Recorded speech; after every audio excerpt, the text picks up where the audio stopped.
Un ovale mythique, des virages relevés comme des murs, et un tracé intérieur qui punit à la moindre erreur. Voici les 24 heures de Daytona, là où la vitesse n'est pas un avantage, mais un danger permanent. Cette épreuve est née en 1962. À l'époque, l'Amérique veut sa grande course d'endurance. Une épreuve capable de rivaliser avec l'Europe et le Mans. Le lieu est déjà mythique, le Daytona International Speedway. Inauguré quelques années plus tôt, il est le temple de la vitesse et de la démesure américaine. Dès ses débuts, Daytona attire les plus grands noms. Ferrari, Porsche ou encore Ford.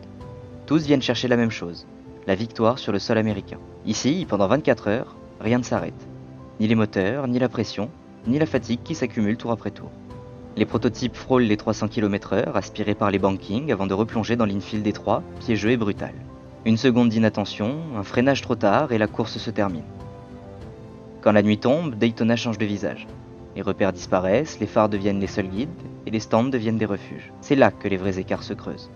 Pas à la vitesse pure, mais à la lucidité. Première manche de l'IMSA 2026, Daytona n'est pas une mise en jambe, c'est un jugement immédiat.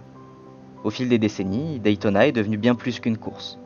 C'est un passage obligé, un rendez-vous où se forgent des carrières, où se gagnent et se perdent des réputations. Gagner ici, ce n'est pas juste gagner une course, c'est envoyer un message au monde entier.